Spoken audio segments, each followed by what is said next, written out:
here at the Great American Nightmare with the Butcher Babies. Thank you so much for joining me. Absolutely. Thanks for having us. Yeah. Glad to be here. Woo.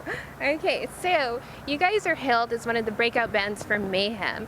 What can, a lot of people are talking about your set. What can fans expect from your show who haven't seen you before? Well, first off, that title right there alone, the breakout band of Mayhem, that's crazy insane because so many people are like, they shouldn't even be on that festival. So to walk away with people having said that, that's a huge accomplishment in and of itself. I mean, hooray, we did it. we were actually nervous about going on that tour. High five. But because we got a lot of hate mail. You shouldn't be on this festival. We were really nervous about the crowd reaction. But every day, we went up there. Even the first day, you kind of tiptoed up there like, what are they going to do? Are they going to throw stuff at us? And every day, we were so warmly received, and the crowd was out there. 3:30 in the afternoon, we went on, ready to start a pit for us, and it was just the greatest festival. We had so much fun. The whole summer was like heavy metal summer camp. I think one thing that you can definitely expect from a Butcher Baby show is just high energy, controlled chaos is kind of what I like to call it. And think of Slipknot, Korn, all these bands that you can just feel their raw energy from the crowd. Even without all the production in the background, we're just having a party. And as long as everyone else is having a party, it's fun. So. Well, that's the thing, about our band too, is like, we're up there having fun, but our message is very serious and our music is very serious. We're like, we like to use Pantera as an example of that. And we definitely want to have a great time up on stage. We want our audience to have a great time too. So it's just a big party. So the Butcher Babies is quickly becoming recognized for its intense vocals and its sharp riffs. Despite securing a respectable name in the metal community through dynamic performances and going on tour with legends like Danzig and Marilyn Manson, you still have to overcome certain social constructs that affect women in the industry. Mm-hmm. How have you dealt with a double standard that allows for men to openly express their sexuality while labeling women's expression of sexuality as gimmicks? God, wow. I love how you said that. That was amazing. It's so awesome that you said that because there are so many bands out there where, I'm not even gonna say names, but there's one of the biggest bands in rock and roll right now are known for being absolutely just beautiful, and girls just fucking go crazy over them, and that's great, good for them, and they're using their looks to their advantage, and they're up there playing to it, dressing how they want to dress, or you've got metal dudes up there shirtless out all the live long day, and it's okay. But if a girl gets up there and God for fucking bid, we have our hair done. Jesus Christ, don't fucking do your hair and go up on there, because then it's a goddamn gimmick. The thing is, it's so silly because you want the people that you idolize to look like they're rock stars up there, don't you? That's what we all grew up. When we grew up watching Marilyn Manson and all these people who dressed like rock stars, look like rock stars, perform like rock stars.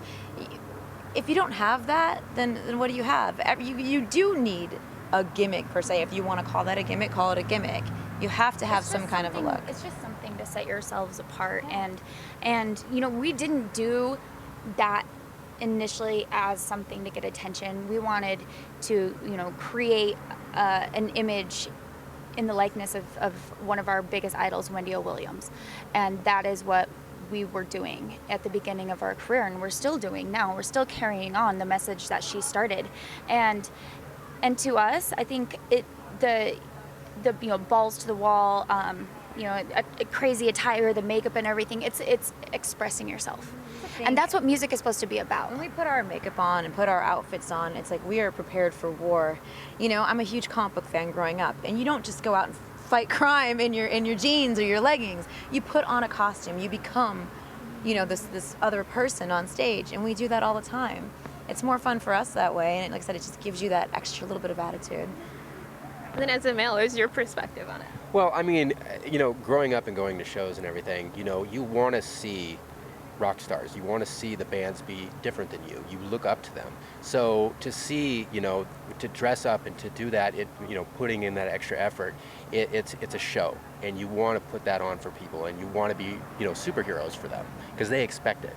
So look at how many people can dress up as Marilyn Manson, and since we're speaking, in times of Halloween right around us. look at how many people can dress up as Marilyn Manson. You know, everyone will know when they walk in, he's dressed as Marilyn Manson. Think of another rock star that doesn't do anything like that, and oh, I am here at the show dressed as so-and-so, or here at the party, and no one will know who they are.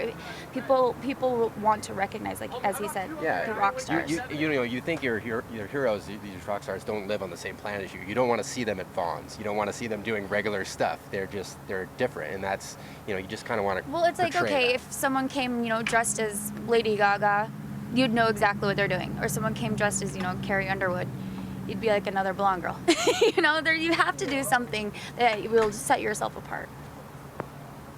So Josh Wilber, who's worked with acts like Gojira and Lamb of God and Hatebreed, produced Goliath. What did you learn while making that album with him? We learned so much. He was an incredible producer to work with. We all became better musicians in our own separate ways.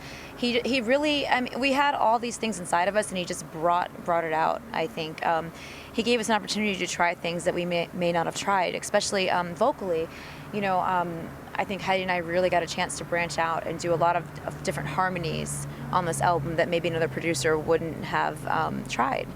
And we both came out of our sessions like, wow, I didn't know that I could actually do that, or I thought I could do it, and now I know for sure that I can do it, and I can do it every night on stage now, and just more confident. He was great. I hope we get to work with him again. I think one thing about Josh is, having said all those names, that he's worked with all these big, huge bands, and so we walk in thinking, oh my God, what are we gonna do?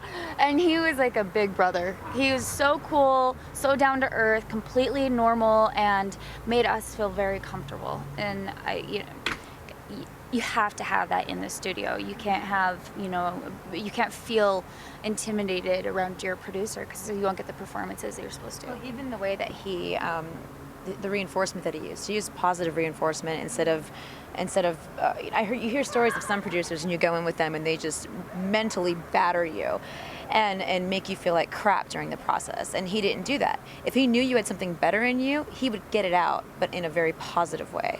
He wasn't afraid to call you out too. Like when I was laying down tracks, it's like if I messed up or something, he's like, well, that sucked, let's try that again. And it was actually fun for me, because it was a real challenge on this album, because I was like forced to just really focus, and that was great for my playing and for the band.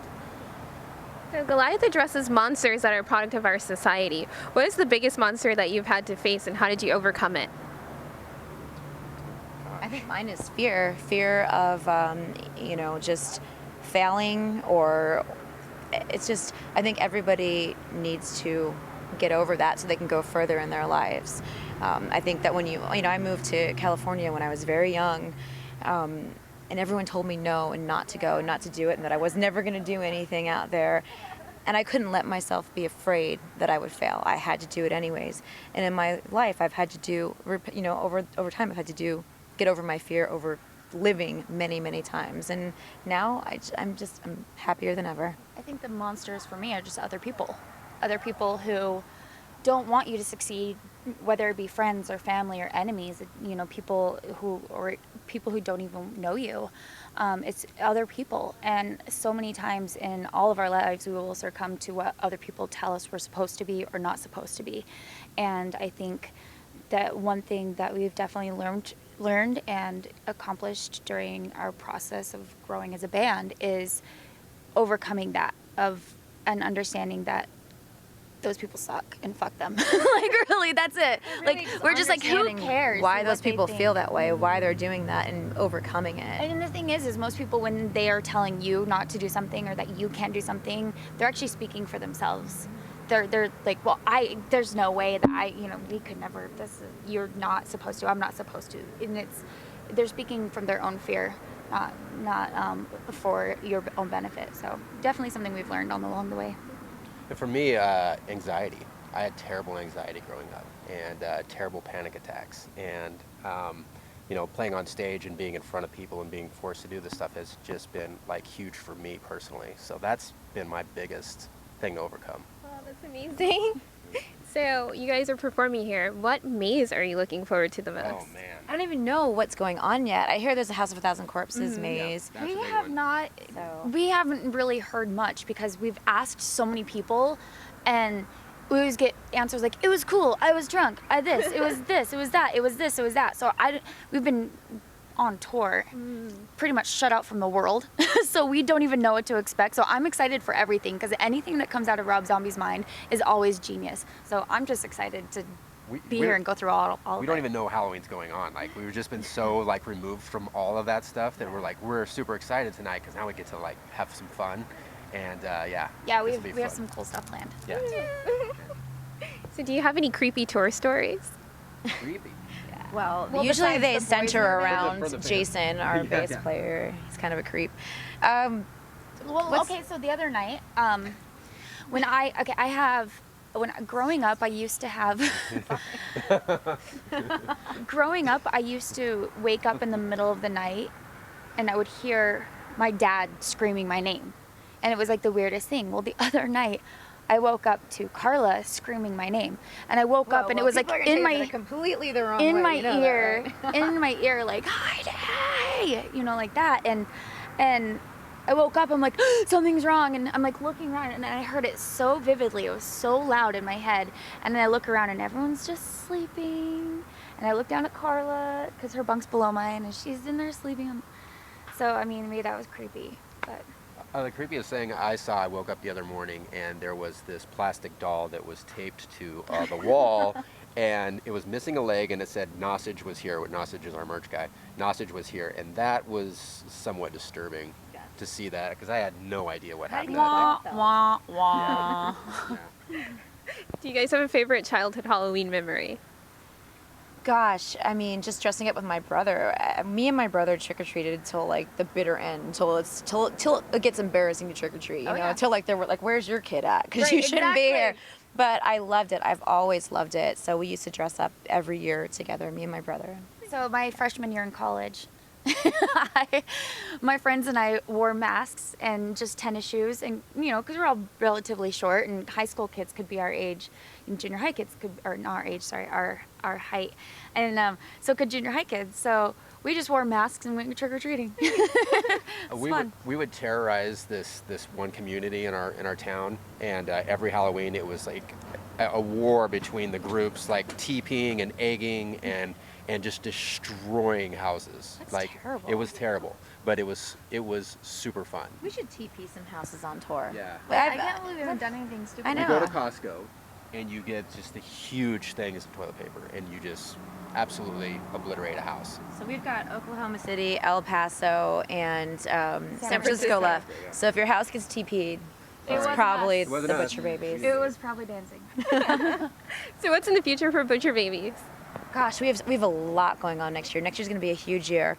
After the Danzig tour, we're going to come home, take a little bit of time off, and recharge our batteries.